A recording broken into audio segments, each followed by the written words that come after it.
ibag nga rabiin manang ko. Ibag rabi tayo kaya namin ako. Kasinsinak ni Manang Delia. Yan, taga-ilo ko sa kami. Kaya tuman ti Mang Ted, ti basit na kapampanutan, ay pagyapi ti biyak, India na. Mayroon daw isang mayaman na Chinese, isang bilyonaryo, namatay. Siyempre, saan napunta yung pera niya? Napunta doon sa asawa niya. Ngayon, after some time, yung asawa niya, nag-asawa ulit. Alam niyo kung sino yung napangasawa niya? Yung driver ng asawa niya. Tapos, nag-reflect yung driver, sabi niya, I thought I was working for my boss, but it's the other way around. My boss was working for me.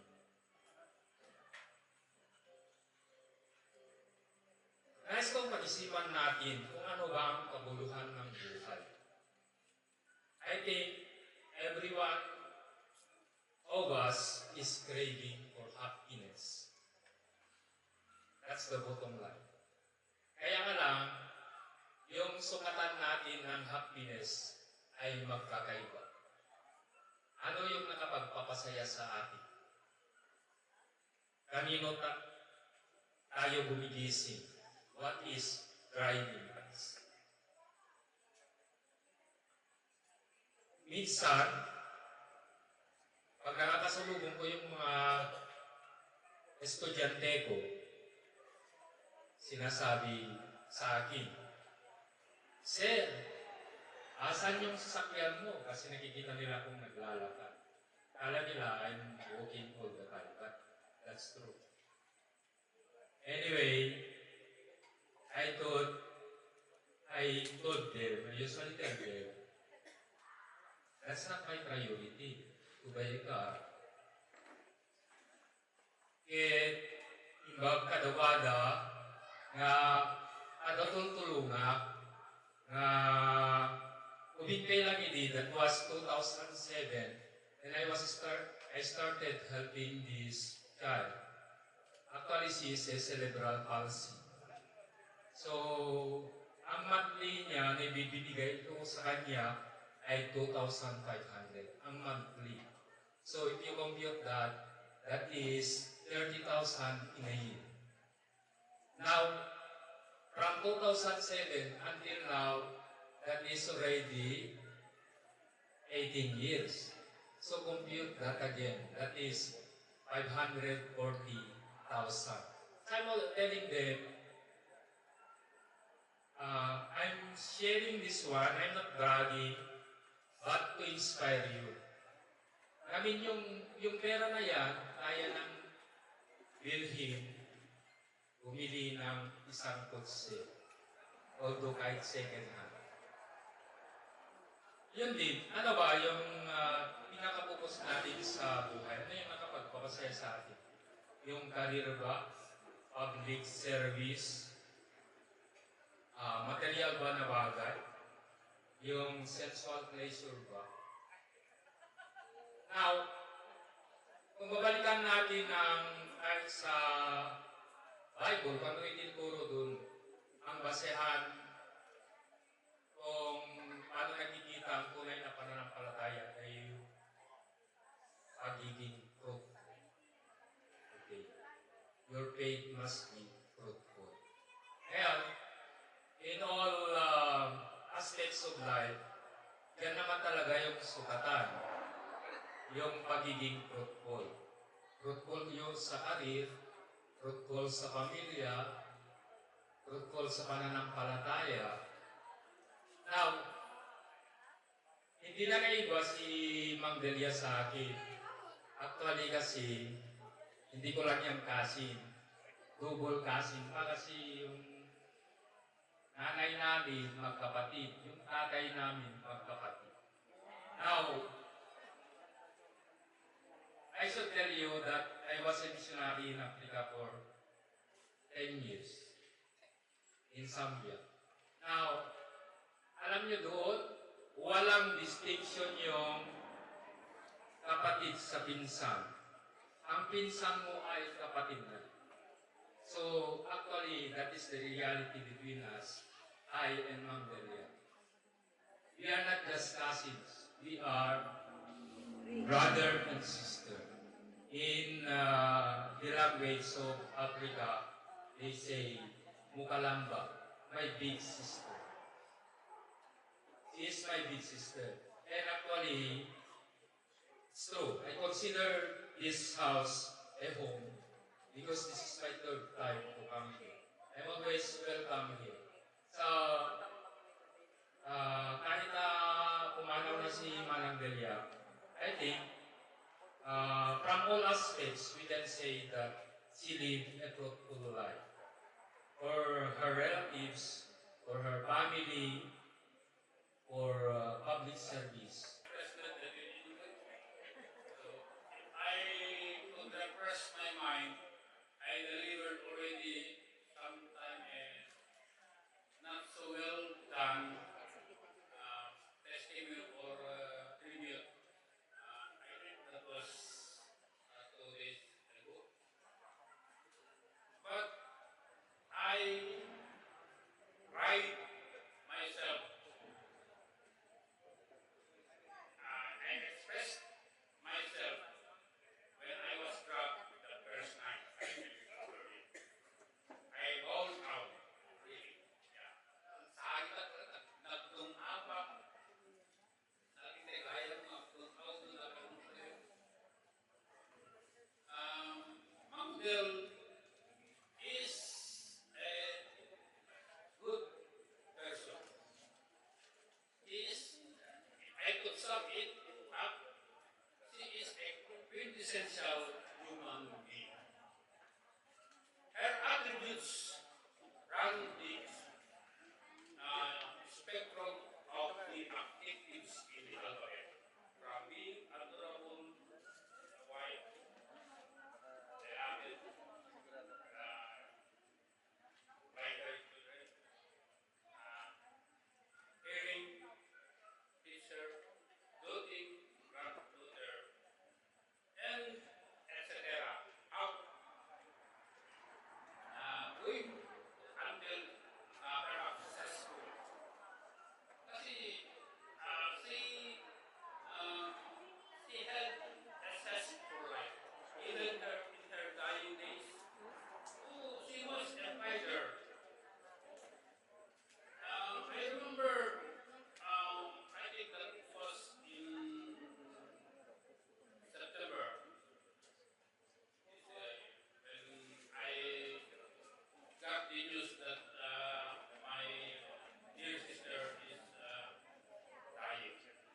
So I immediately contacted our mayor and our vice mayor that I have to forgo with our session because I have to visit my sister in Manila. When I arrived there,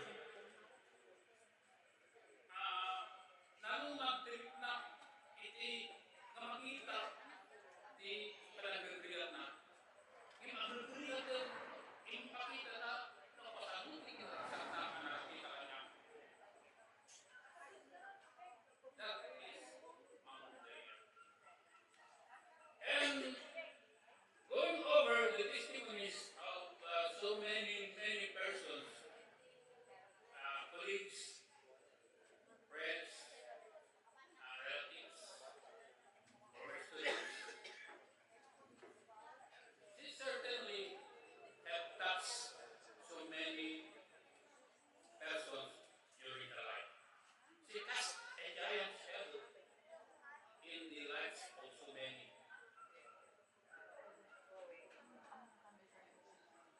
So, how do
sa kulen, kakamuda jay.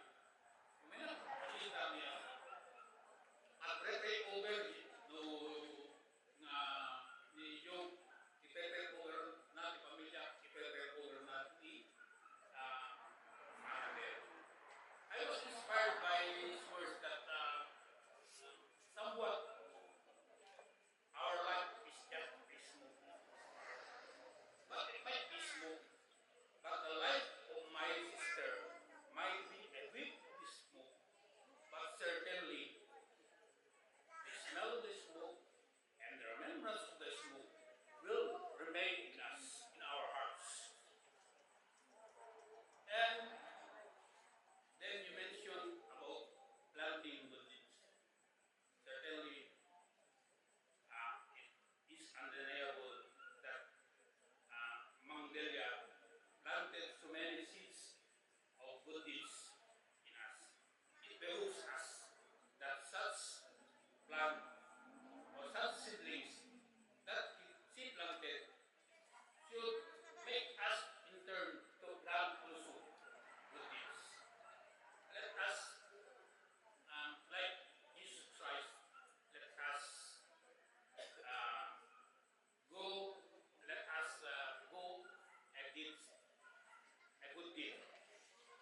daw malungkot ang ating pag-iipon. Maraming salamat. Marami pang bagay, pero ito lang ang Ang inaalala ko lang, kasi silang mag-asawa ay hindi naghihiwalay eh. Nung napunta si Manang Delia sa Greece, ay parang hindi mabuhay si Kuya. Panay ang inubyata, at hindi na yata kumakain. Ngayon naman, nung nagpunta si Kuya sa Saudi, parang hindi rin nakatiis. Kaya umuwi. Hindi kagaya sa akin na 21 years, hindi kami nagkasama ni Mrs. Pero yun ay isang bagay sa isang pamilya na may kanya-kanya tayong prinsipyo at yung tibay na hasang loob. Sana, sa pagkawala ni Manang Del, ay makamubuan si Kuya. Yun nga isang concern namin ngayon na paano kaya si Kuya. Pero nandito naman yung mga anak.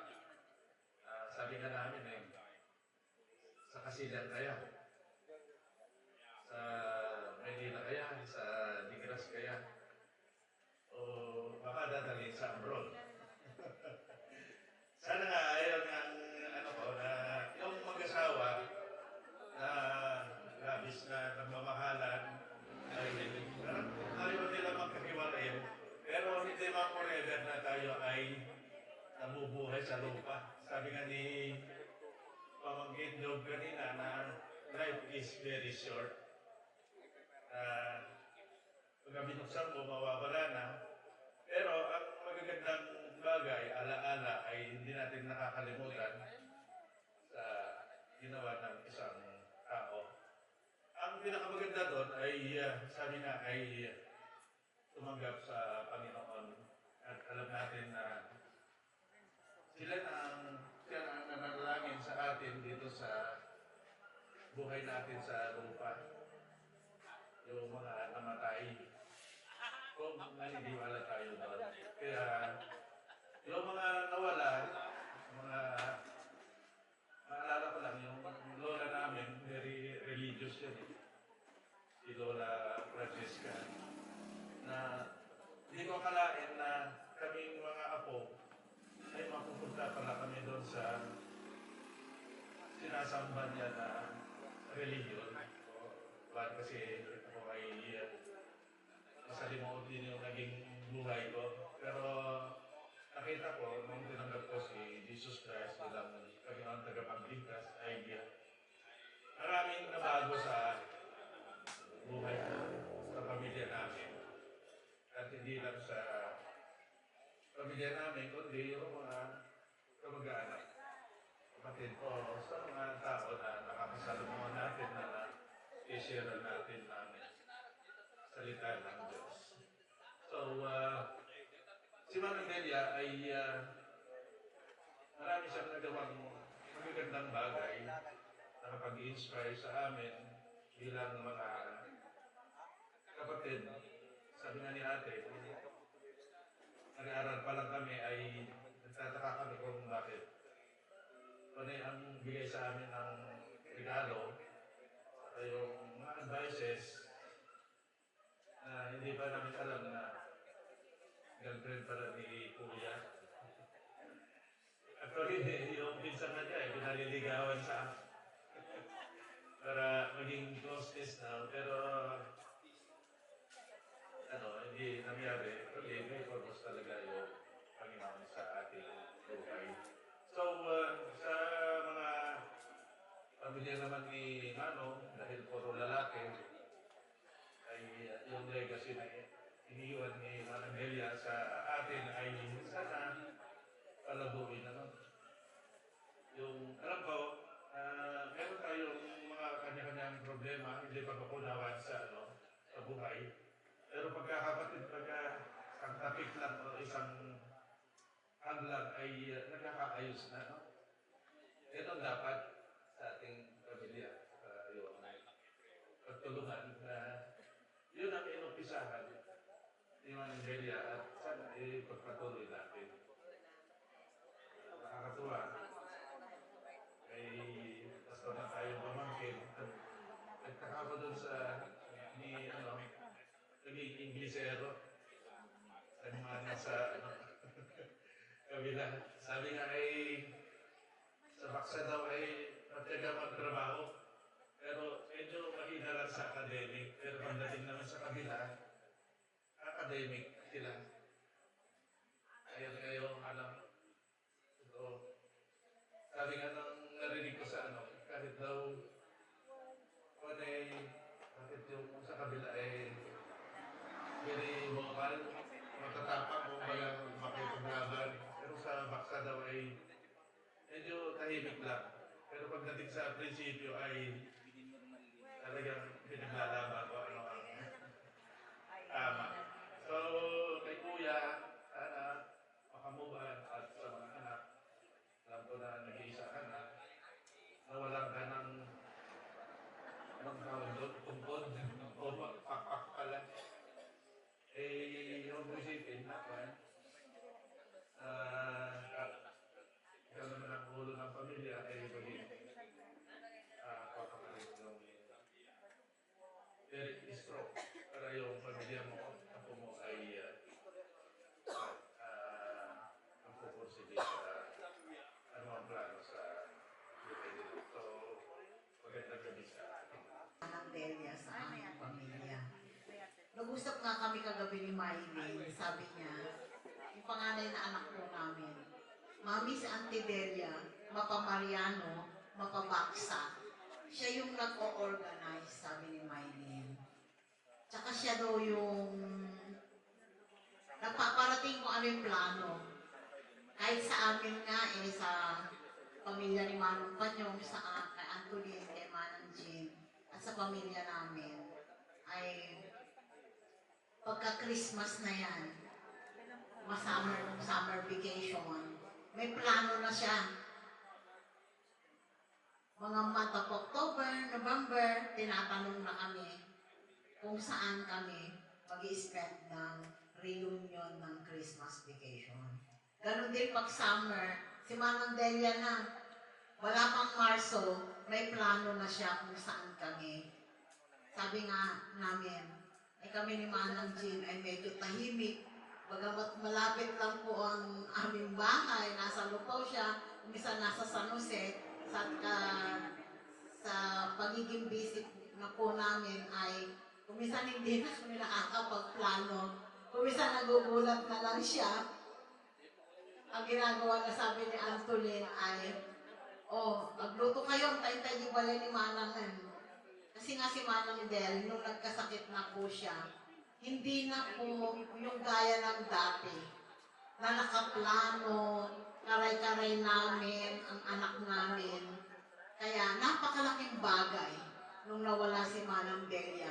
Wala na yung, kumbaga sa organizer sa aming pamilya. At napakalaking kawalan.